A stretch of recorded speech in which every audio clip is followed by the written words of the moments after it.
Hey everybody, Dan Candell here. They call me the anxiety relief guy. And over the next couple of weeks, I am interviewing what I like to call my level up team.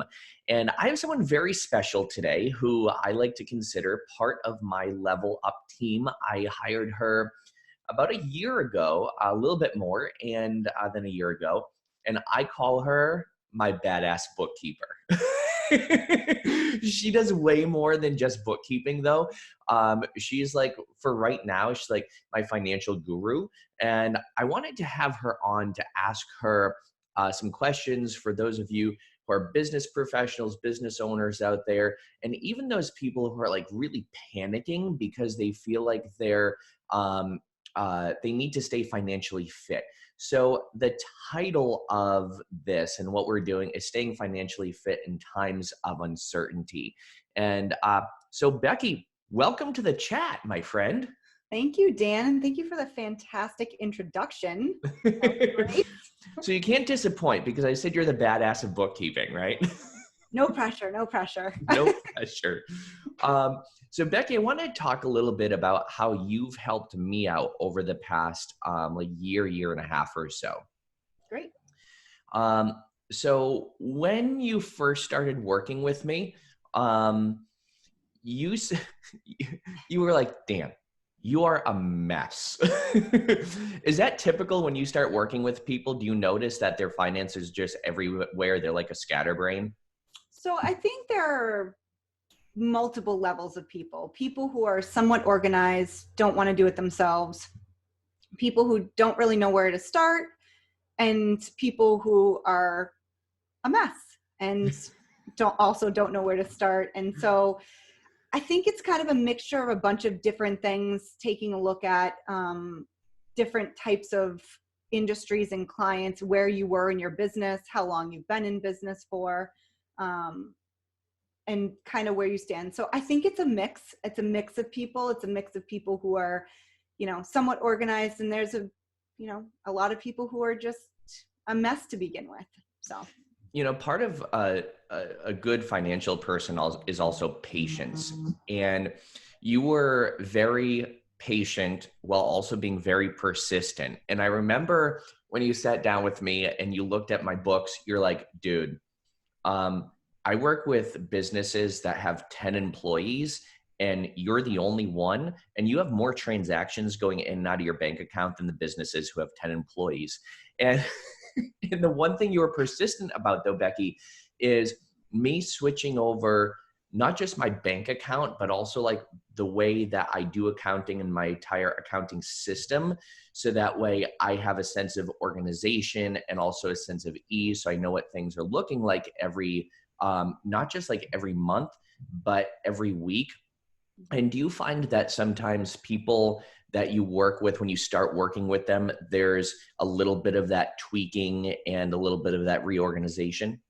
I think everybody has a reorganization. Even businesses that have been in business for 20 years sometimes need to reevaluate how often they're spending money on things, how many transactions they have. You are the king of reoccurring transactions. If anybody and that's one thing we're going to talk about later on today, but if anybody has the most reoccurring transactions, it's Dan. So it's true.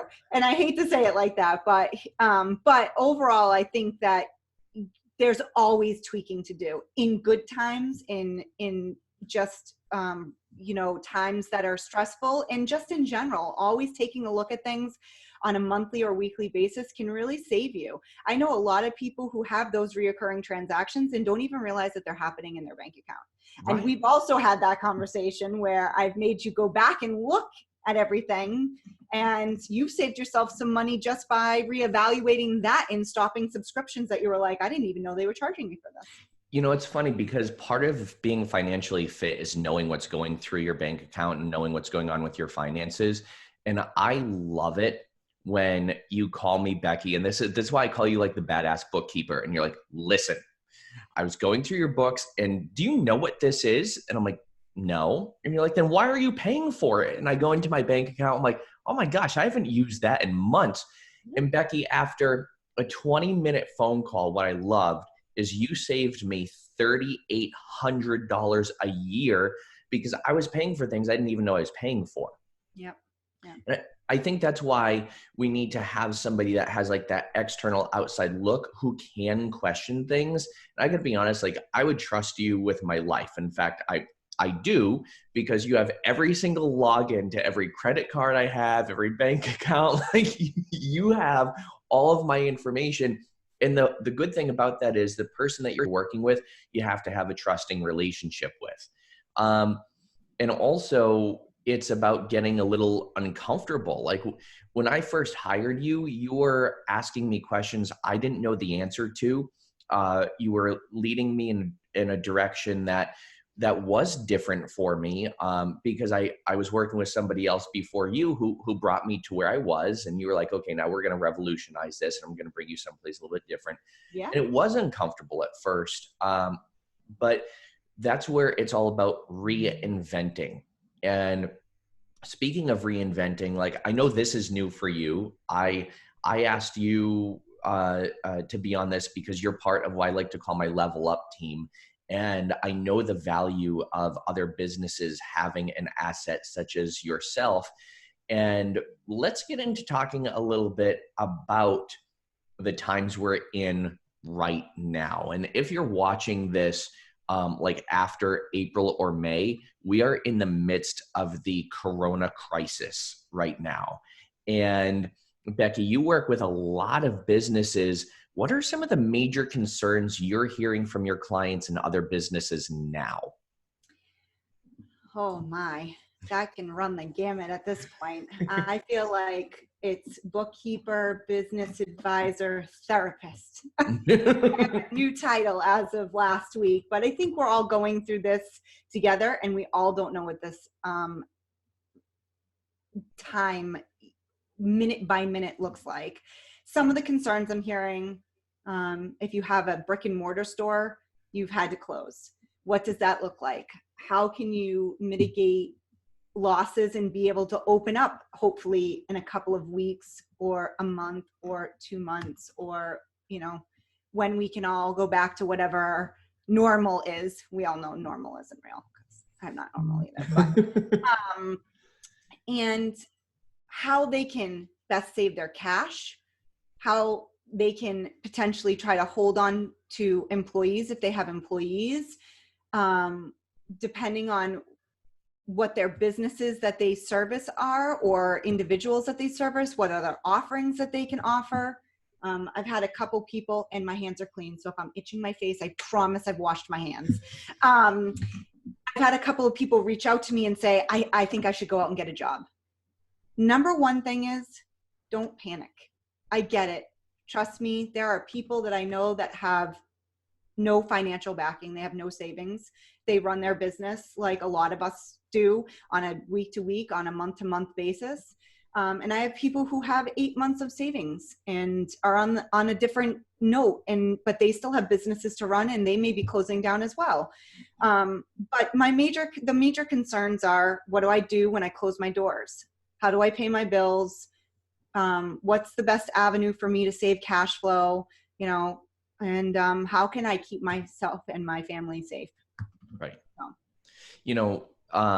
A big part of the theme that I'm working through with my clients, because I'm a hypnotist and they call me the anxiety relief guy. Being the anxiety relief guy, that's a lot of pressure on my shoulders, especially now, right? And you and I had talked earlier about some businesses that are similar to what I do, where they have in-person practices or in-person where they'll work with clients or they'll teach classes. And you and I had talked about using this time to reinvent yourself and get creative. And especially with, like, if you're a personal trainer or you're like me, you're a hypnotist, you see people in person, or you own like a dance studio or a yoga studio or something like that, because I know you work with other people in the lines of business like I do. What's some of the advice that you're giving them to reinvent themselves? So I work with a lot of different businesses. I work with businesses that are specifically online, brick and mortar businesses, service businesses, attorneys, landscapers. I mean, I really don't have a specific industry that I work with. I think we can all reinvent ourselves right now. I think we can look at what we do best and try to figure out how to offer that one thing. Instead of reinventing the wheel, take the thing that you do best and figure out how to offer that at a low cost. I'm not saying do it for free. We all need to make money, but it is not about money right now. It is about helping each other in this time that we're all scared about a gazillion things. I mean, Dan, we talked earlier and I told you, I think, we're all just in the, I can't believe this is happening phase. Yeah. And, but really just look at the one thing that you're really good at and try to make that as an offer. Try to do the best that you can do with the things that you are great at instead of trying to recreate something that you have no idea. Right. Going out and getting a job, sure, you can go out and get a job. Target, I'm sure, is hiring. Walmart is probably hiring. Grocery stores. I mean, I've even seen and heard from people in the industries that are asking, but you have a business for a reason because you're good at what you do and that you love what you do, and you opened the business for a reason, and you need to have some type of faith. I don't know, whatever everybody loves to call that people need what you offer. Right. I had somebody call me up and say that they needed to get a job. They were panicking. The email came through. I kindly just said, you love what you do. Don't do that. Offer the nutrition services, offer the hip anxiety relief, offer the bookkeeping, the business advising, offer yoga from home. And I get that there's, it's flooded with information, but we all have something that we're really good at. And right. You should definitely try to take that and be very concise with what you're offering. And I think you even said it to me. Don't make it so you offer 20 things. Just pick one. Start with the one. Right. And the thing is, just like you, we all have a client base. And hopefully most of us have happy client bases. and it's all about forming a community. Mm-hmm. And that's a huge buzzword for me right now is community. One of the ways that I'm shifting, instead of doing private sessions, heck, I have a list of thousands and thousands of people. And one of the things I'm offering now are really inexpensive group sessions, online group sessions to help people overcome their anxiety, reduce their stress, and help people through these challenges mindset-wise so that they can maintain their sanity. And I think it's the same thing, like if someone owned a gym or a yoga studio, contact the entire client list and say, for a reduced membership, I'm going to be going live every single morning to do morning yoga. And it's going to be, the video is going to be up there in this Facebook group. And all you have to do is throw together like a PayPal link and then a private exclusive Facebook group, and you do everything over Facebook. Yes. And utilize what you have. And please, for the love of God, sorry to interrupt you. Go ahead. From a bookkeeper standpoint, please don't use Venmo.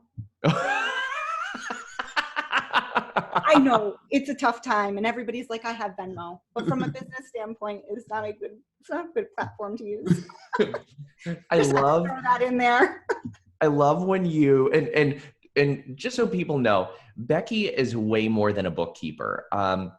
She offers a lot of financial advice. She offers business consulting services. And if you just need someone to go into your office or your business and be like, what the heck are you doing? Knock it off. Do things this way instead. Beckie is the type of person that will do that. And that's why I like you, because you resonate with my type of personality. And where some people call me like the badass of hypnotists, you're the badass of bookkeepers.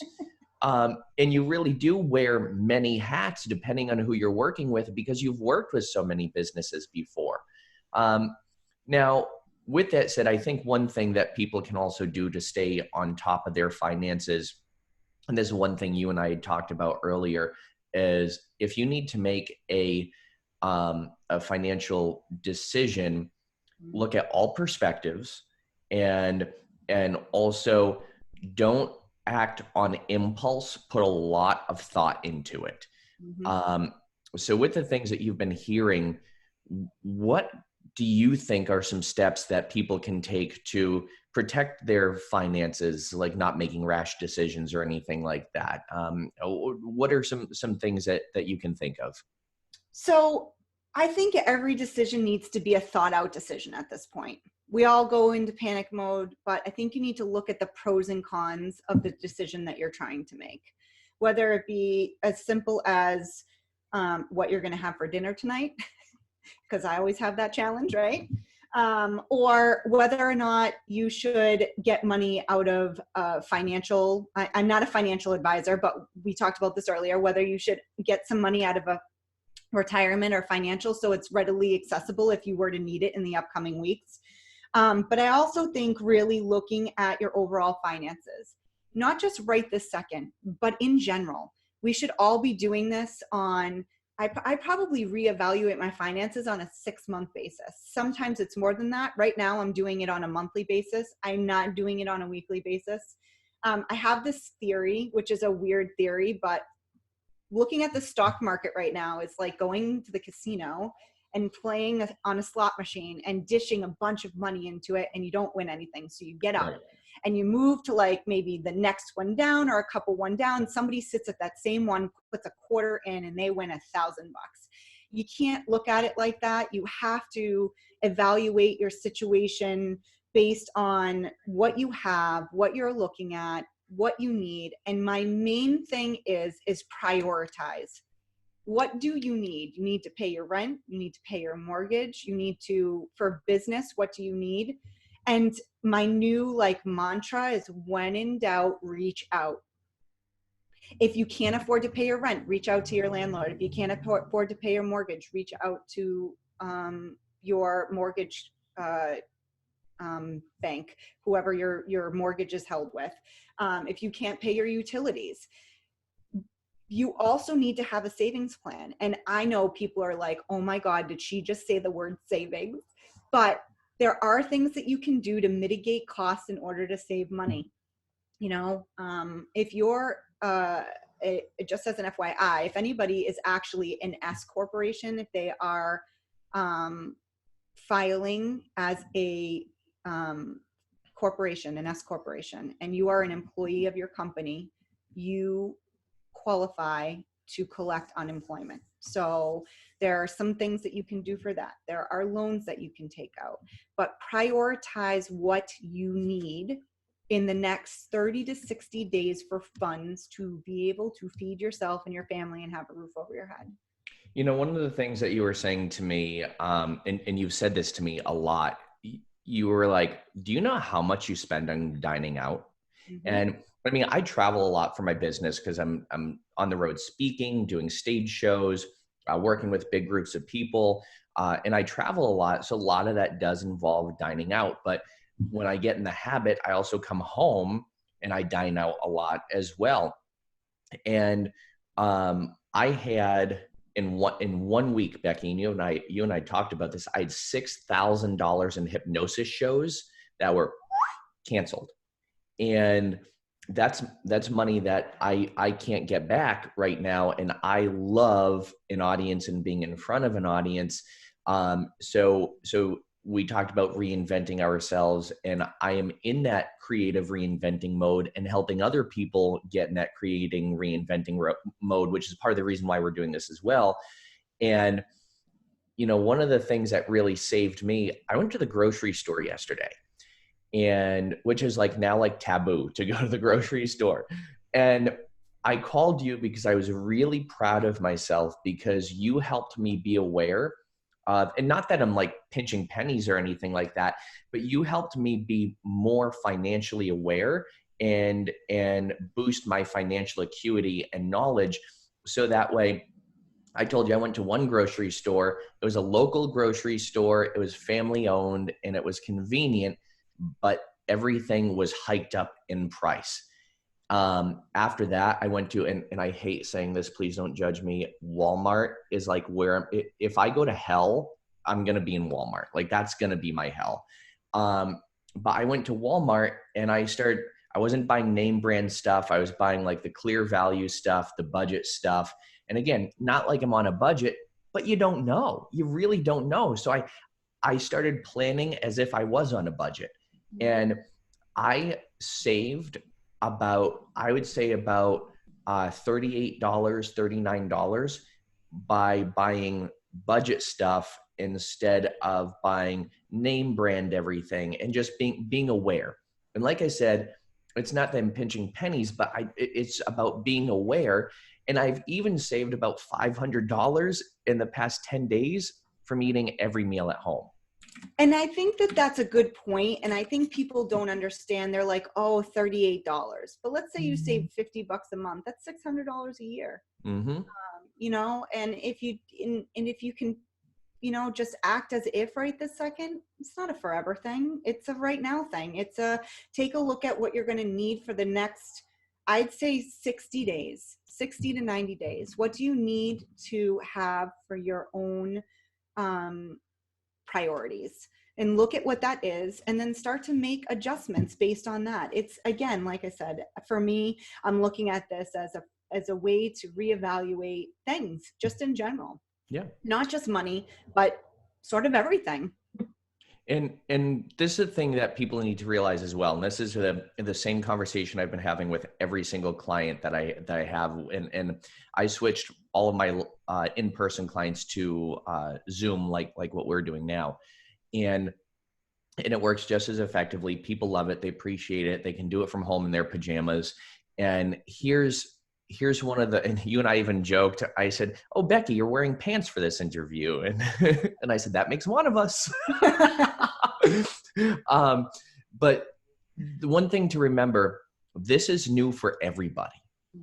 Everybody's going through this. And that's why I love what you said about when in doubt, ask or ask for help. Yeah. When in doubt, reach out. When in doubt, reach out. I love it, because if you don't ask, you don't know. Mm-hmm. And I hate asking for help. Like that is the bane of my existence. I hate asking for help. But guess what? In times of need, some people don't know that there are different mandates that are being set in place, or different regulations that are being set in place to save you money, just like the tax deadline has been changed to July instead of April. So the filing has also been extended. So if you have not filed your taxes yet, don't panic. The filing deadline is July 15th. The payment deadline is July 15th at this point.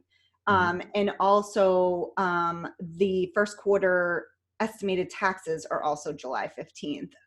And in Massachusetts, I know there are going to be people that watch this at the state level. They're making their own decisions. I have not heard about anything about Massachusetts about the filing and or the payment. So I'm sure that's to come. I think Charlie Baker actually said that he was working on something like that in the background, just so everybody can understand that as well. Do you see anybody right now, or any trends of any financial mistakes some businesses might be making in these times of crisis and uncertainty? I think people are panicking. And so they're not thinking long term. They're thinking right now, in 2 weeks. And I think in the anxiety world, because Dan knows me very well, I have to remind myself to stay present in this moment. But financially, you need to be looking at now, but you also need to be looking at 30, 60, 90 days. That's not a present moment thing exactly as much as it is an overall thing. And right. I know people are really going through a lot. There are people that are, completely out of work, closed shops, and individuals that worked for companies that are out of work. So I understand the financial stress and it's planning and preparation is different than different than panic, fear, and scarcity thinking. Yes. And And planning and preparation, sometimes we do let ourselves get into that doomsday mental attitude. But that's where it's really about getting back to the present moment in time and saying, listen, everybody's experiencing this. Everybody is going through this. And remember to reach out to your community. And, an example of someone that I saw online is someone who is a landscaper, who used to be my landscaper, is now reaching out to all of his clients and saying, do you need us to deliver food for you? Do you need us to go to the store for you? Especially like their elderly clients that can't get out and they're immobile. And they're shifting in that way, and it really is about reinventing and also staying out of that panic mindset. And one of my clients, Becky, I help people take the anxiety out of decisions that they have to make. And one of my clients recently was this close to selling their business. And it was like their retirement time, and they were so ready. And they sent the books to everybody. They were just about to have the person sign the check. And then all of a sudden, this happened.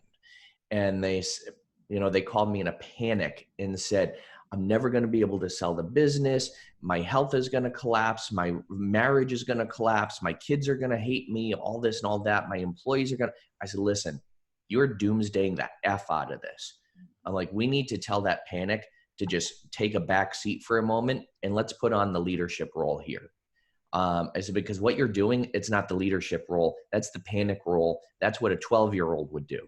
Mm-hmm. So we were able to navigate and move through that conversation. But you hear things like this where, like you said, Becky, it's almost like you're doing like mental health for people too, because you're helping people. And this is a time of crisis. With that said, part of what you do is give advice. Yep. If all your clients are watching this, what advice or direction would you give them? Oh boy. I think the advice that I would give, again, is don't panic. Yeah. We all don't know what this looks like. All of us are in this together, and we will all weather this storm together. If you have a question, reach out. No question is a dumb question. None. There is zero questions that you could ask me that were dumb.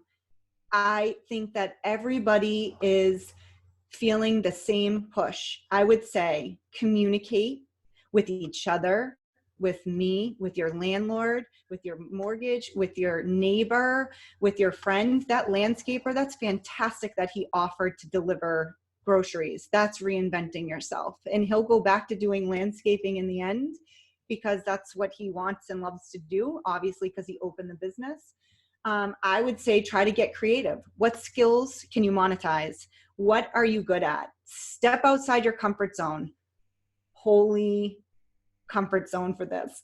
I hate video. I told Dan this over and over again. I don't know if I'm going to make it through this conversation. He's like, you'll be fine. And I'm like, I don't think I've ever been on video, not even for my business. So, but here's the thing though, Becky, this is part of reinventing you. This is part of me reinventing as well. I know you and I are in a similar shift because like you're changing your website and your strategy a little bit. I'm changing mine. And I said to you, Becky, I said, the top 1% of 1% of people who do what you do are doing this. So by doing this, you're putting yourself in that top 1% of the 1%. You're getting out there because this is something that is very valuable to people that people need to hear. They need to reinforce it, and they need to have this level of understanding. And Becky, you're on social media. What social media outlets are you on? So I have a Facebook account and an Instagram account. Both of my accounts are Balanced Office Solutions. You can reach out to me there. I do have a website, but as Dan stated, I've spent the last 4 months rebranding myself with a new logo and some new content and some new website copy that is currently being done. What a time to rebrand yourself. But I guess it's time for reinvention all around. And they can reach out to me there. They can also reach out to me by email. My email is Becky, and it's spelled with an IE, becky.rosenberg@gmail.com. And I know I could get inundated with emails, but I am really happy to try to answer any questions that I can, or what I really love to do is if I can't answer the question, I'll be the first person to tell you that I cannot answer the question. But I have a very good group of people that I work with that may be able to answer the question for you if I cannot answer. And I'm happy to pass information on to other professionals in multiple industries to try to get some answers for you if I don't have the answers. And maybe you're a stay-at-home mom, or maybe you're a mom or dad that now has to stay home, and you get some extra time on your hands. I mean, this is the time to reach out to Beckie to prepare for what the after of this is going to look like, because there is going to be another shift, and it's changing not daily, it's changing hourly. And it's important to stay on top of those changes, yet also live in the present, plan out what you can plan out, ask out what you can ask out. And if you'd like to reach out to Beckie, I'm going to put under this video, I'm going to put the different outlets where you can reach out to Beckie. If you'd like to reach out to me, they call me the anxiety relief guy. I'm Dan Candell. You can go to dancandell.com or reach me on Facebook, Dan Candell Hypnotist. And I have a membership of all supportive people. It's called the Make Success Happen Inner Circle, where every week I do live, or excuse me, every other week I do live online group coaching and hypnosis sessions. My goal is to get 1,000 people in that community by the end of this year, and I've made it very affordable. I've even reduced what Beckie suggested, power in numbers, so everybody can support one another. So reach out to Beckie, reach out to me should you need any guidance or support with finances. Reach out to me if you need any guidance or support with mindset or releasing anxiety or stress of these uncertain times. You know, Beckie, both of us have something in common.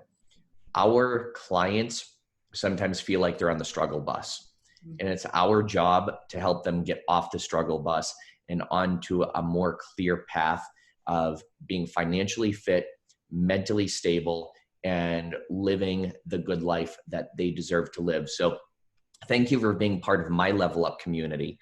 Thank you for helping me level up and being my badass bookkeeper. I really appreciate it. And thank you so much for being so giving of your knowledge and your expertise here as well. Of course, I think we're all in this together, and I appreciate you, Dan, very much as both a friend and a client. And I am so glad that I'm able to help when I can. And I'm happy to help anybody I can with any questions that they have, both business and individual. Awesome. As always, everybody watching, be well, do good, be true to who you are. See you on the flip side.